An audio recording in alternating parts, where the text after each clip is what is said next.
Kasi this is the will of the Lord. Kung bakit nandito tayo ngayon. Upang manalangin. Amen. Ito po yung verse na pinag-share, no?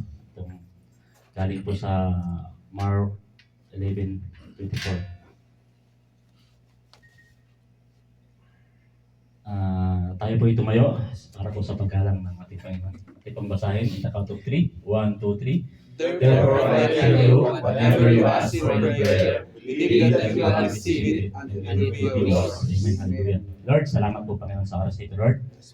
Salamat po Panginoon na kami nga po pwede dinala mo Panginoon sa lugar na ito, lugar upang manalangin, lugar ng mga hallelujah. Salamat po Panginoon sa buhay ng bawat isang lugar na dito, even Panginoon sa naka-online lugar. Lord, patuloy ka po namin maranasan o lugar pa rin, hallelujah, na ikaw po Panginoon ang patuloy na may taas o lugar pa rin, hallelujah. Lord, ihanda mo Panginoon ang puso ng bawat isang lugar na ito pong mga salitang ito lugar ay magtimo lugar sa puso ng bawat isang lugar. Lord, patuloy mo kong itago sa iyong likuran o lugar, hallelujah, na ikaw po Panginoon ang mangusap o lugar, Panginoon. Alam ko po Lord God na hindi ko po ito kaya kapag wala ka Lord sa sarili. Lord, salamat po Panginoon, hallelujah. Ito po ang aming samot dalangin sa ngalan ng Ama at sa Anak ng Espiritu Santo. Amen. Amen. Yan po no, mas malinaw po yung sinabi ng Panginoon dyan.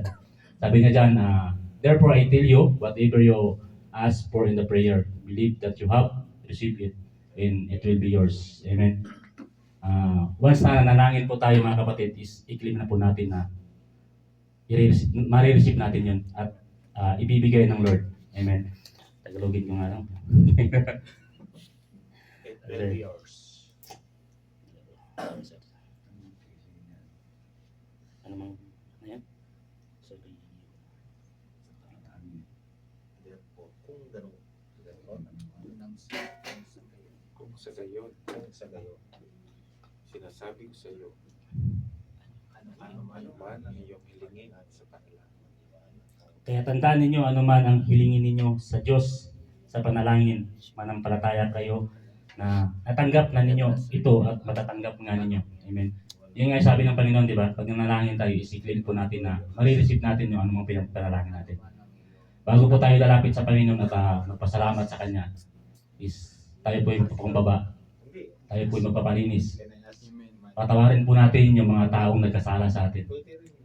Kasi hindi naman tayo, hindi bibigay ni Lord. Diba? Bago po tayo manalangin is, nagpapasalamat, humihingi tayo ng kapatawaran sa Panginoon. Diba? Kaya, bago tayo lalapit sa Panginoon, gaya ng introduction natin yung sinabi ni Ronald, repentance, kaya magpalinis muna tayo bago tayo lalapit sa Panginoon. Amen. Kaya, lahat ng nagkasala sa atin is patawarin natin. Kasi papatawarin din tayo ng Panginoon. Amen. Kaya sabi niya dyan, lahat ng mga panalangin nyo is kailangan i-claim nyo na matatanggap ninyo. Diba? Sabi lang ni Kuya Rabi, lahat ng nasa screen na pinapanalangin natin is marireceive at gagaling ang lahat ng mga karamdaman. Amen. I-claim natin yan kasi kay Lord walang imposible mga kapatid. Amen. Kaya yun lang po mga kapatid, i-bless po ang kanyang salita. Amen. Hallelujah.